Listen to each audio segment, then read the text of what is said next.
He had everything: money, power, and empire that made him untouchable. But when a sudden heart attack put him in a hospital bed, Richard discovered that all his wealth couldn't save him. Then, a nurse walked into his life, and with a story of sacrifice and love, she would teach the arrogant millionaire a lesson he never imagined. Stay with me, because this story will touch your heart in ways money never could. Richard sat at the head of a long glass conference table, his sharp suit reflecting the glow of the city skyline outside. His presence commanded silence, and no one dared to interrupt his booming voice. For Richard, power was a weapon, and wealth was his shield. He had built an empire brick by brick, but every brick was mortared with arrogance. To him, kindness was nothing more than a weakness. The board members exchanged nervous glances as Richard dismissed their concerns about an upcoming deal. "Fear is for the poor," he declared, waving his hand with disdain. Money was his solution to every obstacle, and he never considered failure an option. His empire was vast, yet his relationships were shallow, built on transactions rather than trust. Success to him meant control over people, over business, over life itself. Outside the polished walls of his office, Richard's personal life was barren. He had a daughter, Mary, but their bond was fractured beyond recognition. Years of absence had left scars on her heart, and she kept her distance. Richard rarely noticed, too absorbed in the noise of his wealth. His empire was his family, his skyscrapers his children, and his wealth his only legacy. That morning, Richard looked every bit the untouchable king. His silver hair was perfectly combed, his watch worth more than most people's salaries. When a junior executive nervously stumbled through a presentation, Richard cut him down with a single sharp remark. His employees feared him, but none respected him in the way that mattered most. He thrived on dominance. As the meeting stretched into hours, Richard ignored the faint ache in his chest. Stress was nothing new, and he prided himself on working through pain. Weakness is a choice, he often said, and he believed it with all his heart. But this time his body had other plans. His heart began to race, his breath shortened, and his vision blurred. Suddenly, Richard collapsed onto the table. The room erupted into chaos as his colleagues rushed toward him. For the first time in his life, Richard was not in control. He tried to speak, but his words slurred into incoherence. His empire, his power, his wealth, none of it mattered in that terrifying moment. He was simply a man, vulnerable and afraid. An ambulance was called immediately, and paramedics stormed the building. Richard was placed on a stretcher, his expensive tie hanging loosely as his body shook with weakness. His colleagues whispered in panic, unsure of his fate. For the first time, Richard felt the cold grip of mortality. As the paramedics wheeled him out, Richard caught his reflection in a window. The powerful magnate who had once controlled entire cities looked fragile, almost broken. Fear flickered in his eyes, a feeling he had long buried under layers of pride. He tried to protest, but his voice was a whisper. The sirens wailed as the ambulance sped through the city. Richard's mind raced with fragments of memories: his estranged daughter's disappointed gaze, the faces of those he had crushed on his way to the top. For the first time, he wondered if he had chosen the wrong path. The ache in his chest was not just physical, it was years of emptiness catching up to him. By the time they reached the hospital, Richard had drifted in and out of consciousness. The untouchable magnate was now a patient, stripped of his power, dependent on strangers. The empire he had built could not save him from his own mortality. And deep inside, Richard feared that perhaps, for the first time, he would have to face life without control. This is just the beginning of Richard's journey.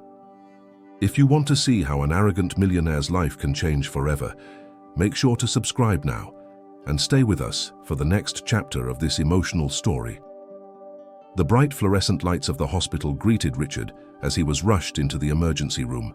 Doctors and nurses surrounded him, their voices a blur of medical jargon. He hated the feeling of being helpless, of strangers poking and prodding at him, yet his body refused to obey, reminding him brutally that he was no longer in charge. For a man who thrived on control, this was torture. Dr. Allen, a seasoned cardiologist with calm authority, took the lead. He issued sharp instructions to his team, ordering immediate scans and tests. Richard, groggy from pain and fear, tried to protest. I demand..." A private facility. The best, he mumbled, but Dr. Allen ignored him. In this place, Richard's money had no voice. His survival was in the hands of others. Hours passed, and Richard awoke in a private hospital room after surgery. The silence was suffocating. He noticed the hum of machines, the steady beep of a heart monitor, and the sterile scent of disinfectant. His first instinct was anger. He wanted answers, he wanted control, he wanted his life back. But all he had was weakness. The door opened, and Claire entered. Her uniform was neat, her expression calm, though her eyes carried the weight of exhaustion. She introduced herself as his assigned nurse, her voice firm yet gentle. Richard looked her over with disdain. "I don't need a babysitter," he snapped, his arrogance intact despite his condition. Claire didn't flinch. She calmly checked his vitals, ignoring his complaints. Richard was shocked by her lack of intimidation. Most people bowed to him instantly, but Claire was different. She worked in silence, treating him as she would any other patient. For the first time in years, Richard felt dismissed, and it infuriated him. When Dr. Allen entered later, Richard demanded to be transferred to another facility, one worthy of his stature. Dr. Allen simply shook his head. "You had a major heart attack. You're lucky to be alive. You'll stay here until you're stable." Richard clenched his fists, anger boiling. How dare they deny him? The day dragged on, each hour heavier than the last. Richard's mind returned again and again to his empire. Were his partners already scheming in his absence? Was his empire crumbling without him? Fear wrapped around his arrogance like a vice, though he would never admit it aloud. He hated the vulnerability gnawing at him. Claire returned that evening, carrying his medication and adjusting his IV. Richard sneered, trying to provoke her with cutting remarks. Yet she remained unshaken, responding with professional calm. "My job is to keep you alive, Mr. Richard. Nothing more, nothing less," she said, her tone steady. It was the first time anyone had spoken to him without fear in years.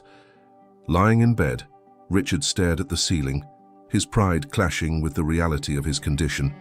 He hated Claire for her composure, but he also envied her strength. She seemed unbreakable, even under the weight of exhaustion. A strange feeling began to stir inside him, one he couldn't yet name. As the night deepened, Richard closed his eyes, haunted by the thought that for the first time his wealth could not buy him freedom. He was trapped, not just in the hospital, but in a body that had betrayed him. And Claire's presence lingered in his mind, not as a servant, but as an equal who dared defy his power. Richard awoke to the sterile brightness of the hospital room, the rhythm of machines pulsing beside him. His body ached with weakness, an unfamiliar sensation for the man who once dominated boardrooms. Rage bubbled inside him as he realized where he was. He slammed his fist weakly against the bed rail, furious that his empire was moving on without him. The door creaked open, and Claire stepped inside, clipboard in hand. Her presence was calm but steady, her uniform crisp despite the long hours she clearly endured. Richard's eyes narrowed, assessing her as though she were beneath him. "Are you the nurse?" he asked coldly, his tone dripping with superiority. Claire only nodded and began her work without hesitation. He barked complaints, demanding special treatment, better service, and constant updates. "I'm not just another patient," he growled. Claire, unfazed, tightened his IV and adjusted his pillows. "In this room, you're just a man recovering from a heart attack," she said softly, her words sharp enough to pierce his pride. Richard's jaw tightened with disbelief at her audacity. For the first time in years, someone had refused to bow to him. His anger simmered, but beneath it, a flicker of curiosity stirred. Who was this woman who dared to challenge his authority so calmly? He felt irritation, but also a strange pull he could not yet explain. Claire finished her tasks and left the room, leaving Richard restless. As the silence returned, Richard's thoughts spun wildly. He replayed her words, trying to dismiss them, but they lingered like an echo. For a man who had spent decades bending the world to his will, this small act of resistance unsettled him deeply. The hospital room, once just a prison, now felt like a mirror reflecting his fragility. The following morning, Richard's mood was darker.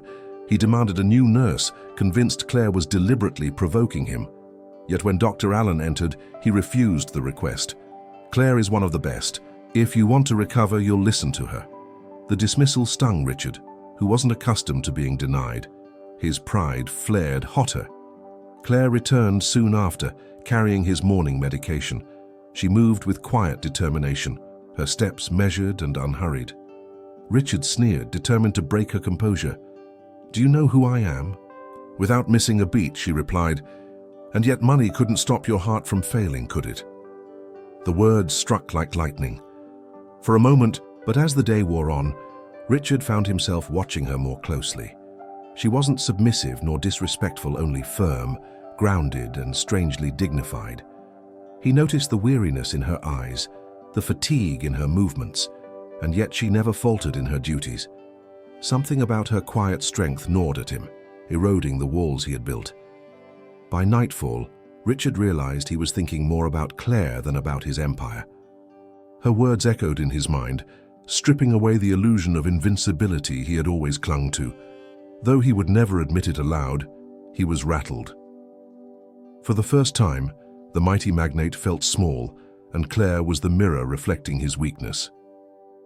Days passed, and Richard's isolation became unbearable. The once bustling world of power and deals was replaced by sterile walls and the steady beep of machines. No colleagues visited, no allies called, only silence. When the door finally opened, it was not a friend but Mary, his daughter. She stood awkwardly at the threshold, arms crossed. Richard's heart ached more at the sight of her than at his condition. Mary's eyes carried resentment, a weight years in the making. "I only came because the doctor insisted," she muttered, her tone sharp. Richard tried to mask the sting, but the truth was clear: he had lost her long before this illness. Silence filled the room, louder than any words. He reached for conversation, asking about her life, but Mary kept her answers short. Each word was a reminder of the gulf between them, a chasm built by his absence and neglect. She glanced at her watch more than his face, eager to escape. Richard's chest tightened, not from pain, but from the emptiness her distance created. When she finally left, Richard stared at the closed door, feeling smaller than he ever had. He was a king without subjects, a father without a daughter, a man surrounded by walls he himself had built. The hospital bed felt like a throne of loneliness. His empire, vast as it was, offered no comfort. As night fell, Richard thought of the people he had dismissed, the bridges he had burned.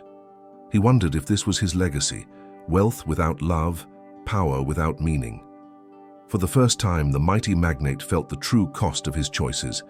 And for the first time, he longed for something money could never buy: connection. The next morning, Claire entered with her usual calm presence. Richard, still raw from Mary's visit, watched her closely. She moved efficiently, checking his vitals, adjusting his medication, never once faltering. There was a quiet resilience in her, as if no weight could break her. It irritated and fascinated him at once. Richard tried to provoke her again, testing her patience. "Do you ever get tired of serving people like me?" he asked with a smirk. Claire paused, then looked him straight in the eye. "I don't serve your wealth, Mr. Richard. I serve life. And that's far greater than any empire you've built."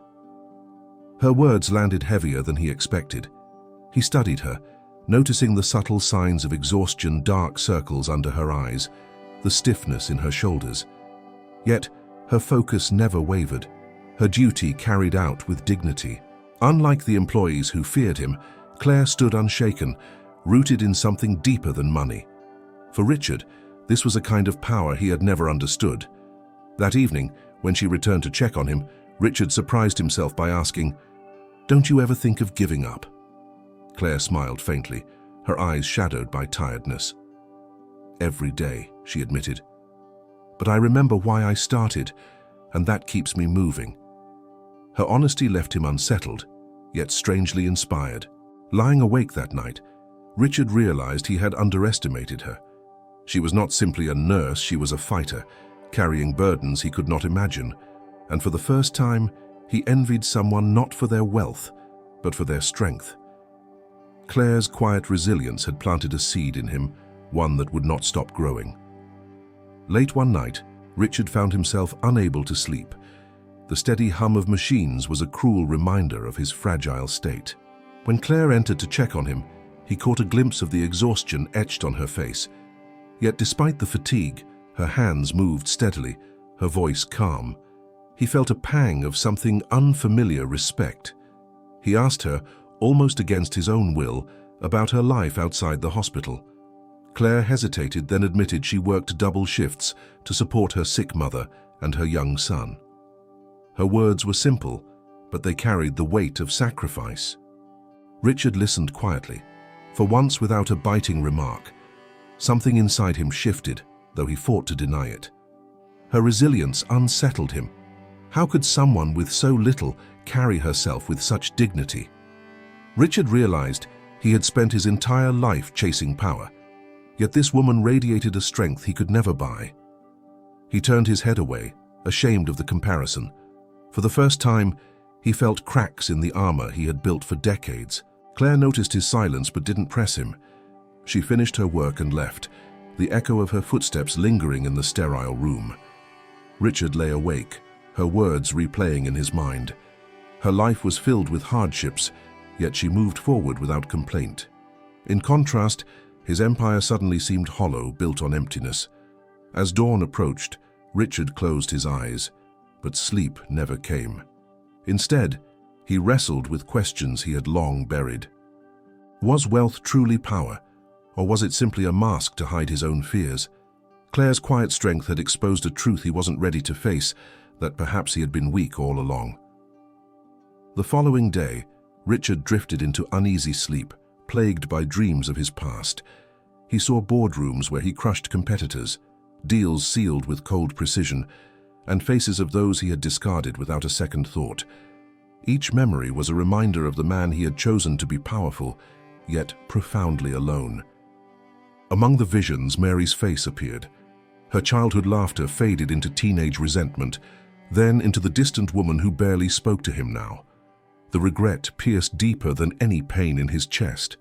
He realized he had traded her love for skyscrapers and contracts, and the cost was a daughter who no longer saw him as a father. When he awoke, sweat clung to his skin, his chest tight with something heavier than fear. It was regret, raw, bitter, and unrelenting. He pressed his hand to his heart, not from the attack, but from the ache of a lifetime wasted. No amount of money could undo the damage he had caused. Claire entered quietly and noticed his distress. She asked if he was in pain, but Richard shook his head. "It's not my heart and not in the way you think," he murmured. Claire studied him for a moment, sensing there was more behind his words, but chose not to pry. For the first time, he wished she would stay. As she left, Richard stared at the ceiling, wrestling with the truth he could no longer deny. His empire was vast, but his soul was empty. He had gained the world and lost everything that truly mattered, and now, confined to a hospital bed, he wondered if redemption was still possible or if it was already too late. One evening, as Richard rested in silence, Claire sat beside his bed longer than usual. Her eyes seemed distant, burdened by a memory she carried. When Richard asked what kept her so strong, she hesitated. Finally, she shared the truth. Her husband had died in a car accident because proper medical help had not arrived in time. Richard was struck by the weight of her words. For a moment, he couldn't speak. The woman who had shown him resilience and dignity had endured a pain deeper than he could imagine. Yet instead of breaking, she had chosen to dedicate her life to helping others. Richard felt a sharp pang of shame. His wealth had never inspired such selflessness. Claire's voice trembled as she admitted that every patient she cared for reminded her of the husband she lost. Her grief had become her mission, her pain transformed into purpose. Richard listened intently, the arrogance in him silenced. For the first time, he saw not just a nurse, but a warrior who carried invisible scars. He tried to respond, but his words faltered. I'm sorry," he whispered, surprising even himself. It was a phrase he hadn't used in years, one that tasted foreign on his tongue. Claire only nodded, her gaze soft but unbroken. She had not shared her story for pity, but to remind him that true strength came from love. That night, Richard lay awake, haunted not by his empire or his failing body, but by her sacrifice. Claire had lost everything, and yet found a way to serve others. He had gained everything, and yet lost himself. For the first time, Richard envied not her strength, but her heart. The next morning, Richard found himself waiting for Claire's arrival, a new feeling growing inside him. When she entered, he didn't greet her with scorn, but with a quiet nod. He asked about her son, about her mother, about her life. The questions startled even him, for he had rarely cared about anyone beyond his empire. Claire answered cautiously at first, unsure if his curiosity was genuine. But as she spoke, she saw a shift in his eyes, a man not commanding but listening. Richard leaned on her words like a lifeline, discovering a world far richer than the wealth he had hoarded. Each detail of her life revealed resilience money could never buy. For the first time, Richard wondered if his definition of success had been wrong all along. Skyscrapers and profits seemed small compared to a life filled with meaning. He studied Claire's tired smile, realizing she had something he had never achieved: purpose. His pride was shaken, replaced by a growing hunger for something deeper. Later that day, as Dr. Allen reviewed his condition, Richard didn't demand special privileges. Instead, he listened, asked questions, and even thanked him. The staff exchanged surprised glances, unused to such humility from the arrogant magnate. Richard hardly noticed his focus was no longer on himself, but on what he could learn. As night fell, Richard lay in bed replaying the conversations in his mind. For years he had believed wealth was the only currency of value, but now he saw something greater, the currency of gratitude, of sacrifice, of love. And in Claire's presence, he found himself longing not for control but for redemption. One afternoon, Dr. Allen entered Richard's room with an unusual expression. He explained that Richard's business partners had been making moves in his absence. They were trying to shift control of key assets, exploiting his weakened state. Richard's chest tightened, not from his heart, but from betrayal. The empire he had built was slipping away. His first instinct was anger. He wanted to storm out, confront them, and remind the world who he was. But his body betrayed him, reminding him of his fragility. Rage boiled beneath the surface, yet he remembered Claire's words about true strength. He realized that fury alone could not save him this time. That night, Richard stared out the window of his hospital room. The city skyline sparkled, the very empire he had once ruled now feeling distant. He wondered if his empire had ever been real, or if it had always been built on fear and control. His partner's betrayal forced him to question the loyalty he had bought with money. Claire noticed his silence during her rounds and asked if something was wrong. For the first time, Richard shared a piece of his world. He admitted his fear of losing not just his health, but the empire he had built. Claire listened quietly, then said, "Maybe losing it will show you what really matters." Her words cut through his pride. For hours, he wrestled with her statement. Could it be true that losing control might be his salvation? He had always measured life in victories, but now defeat carried its own strange wisdom. The betrayal of his partners hurt, but it also opened a door he had never considered, the possibility of starting over, not as a king, but as a man. Haunted by his business crumbling, Richard realized the emptiness of fighting for an empire without love. His thoughts turned to Mary, his estranged daughter. He asked Claire about forgiveness, unsure if he even deserved it. Claire looked at him gently and said, "It's never too late to try, but you can't expect her to heal instantly." Her words lingered. The next day, Mary returned reluctantly after Dr. Allen urged her to visit again. Richard studied her as though seeing her for the first time. She carried herself with strength, but her eyes were guarded.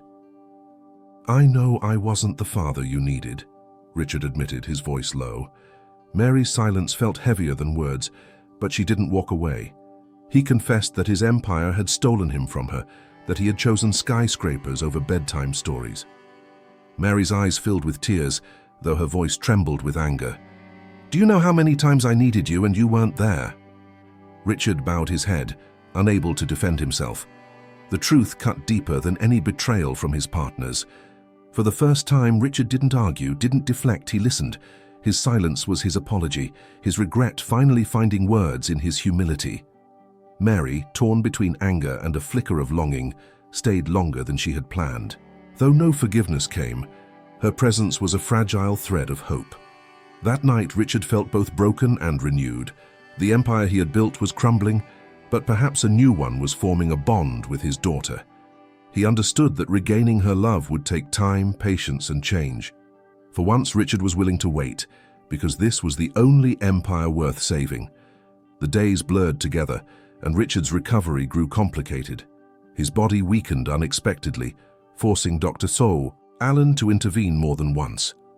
Richard felt himself slipping, not just in strength but in will. Lying in the sterile room, he wondered if it would be easier to let go, to surrender both his empire and his life. Dark thoughts consumed him at night. He remembered Mary's anger, his partner's betrayal, the emptiness of his wealth. For a man who had always controlled everything, helplessness was unbearable. The arrogance that once fueled him now left him hollow. He questioned if there was any reason left to fight.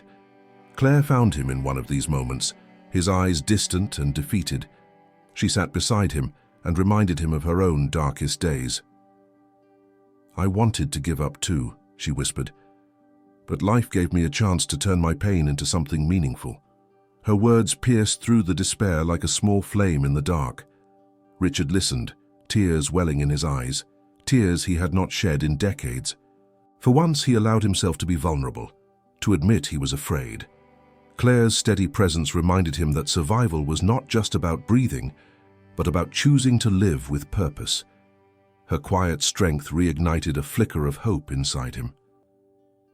That night, Richard made a silent vow. He would not die as the man he had been. If life was giving him another chance, he would seize it.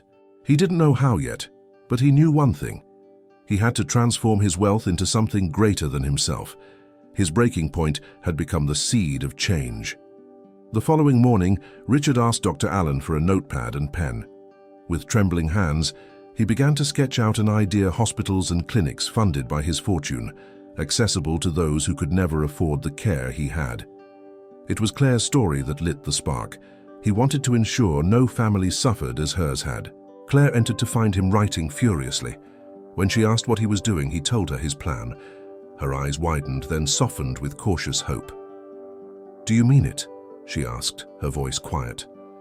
Richard nodded, more determined than he had ever been. For the first time, his wealth felt like a tool for redemption. Mary visited later that day, and Richard shared his vision with her. She was skeptical, still wounded by years of neglect, but something in his voice was different. It wasn't arrogance, it was sincerity.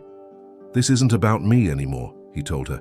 "It's about leaving something good behind." For the first time, she saw a glimmer of change in him. The hospital staff soon noticed his transformation as well. The once difficult patient now thanked nurses, listened to doctors, and even encouraged other patients in recovery. Richard was no longer the untouchable magnate. He was a man humbled by life and determined to use his second chance well. His change was undeniable. That night, Richard felt a peace he hadn't known in years. The weight of his empire no longer crushed him, it guided him. He understood now that legacy was not built in stone or glass towers, but in lives touched and changed. For the first time, he didn't feel empty. He felt alive. Weeks later, Richard was discharged from the hospital. The man who once left boardrooms trembling now stepped into the sunlight with a quieter strength. Mary was at his side, still guarded, but present, a sign that hope remained. Claire watched from the hospital entrance, a small smile on her face. She had witnessed his transformation firsthand. Richard wasted no time putting his vision into motion. He called meetings not with his usual fury, but with determination and humility. Lawyers, architects, and doctors gathered to hear his plan, a chain of affordable healthcare centers funded entirely by his fortune. His partners scoffed at the idea, but Richard no longer cared about profit. Mary accompanied him to his first groundbreaking ceremony weeks later. As he stood before the press, Richard didn't boast of wealth or power. Instead, he spoke of gratitude, of second chances, and of the nurse whose story had changed his life. Claire's name never left his lips publicly, but his eyes searched the crowd until they found hers. In private, Richard thanked Claire once more. "So you gave me something no money ever could, a reason to change," he said quietly. Claire only smiled, replying, "You gave it to yourself." I just reminded you it was possible." Their exchange was simple, but it sealed a bond far deeper than gratitude. As the sun set that evening, Richard stood with Mary watching workers begin construction. His legacy was no longer steel and glass, but hope and healing. For the first time in decades, he felt truly alive, not as a magnate, but as a man. And in that moment, Richard knew his empire was finally worth something.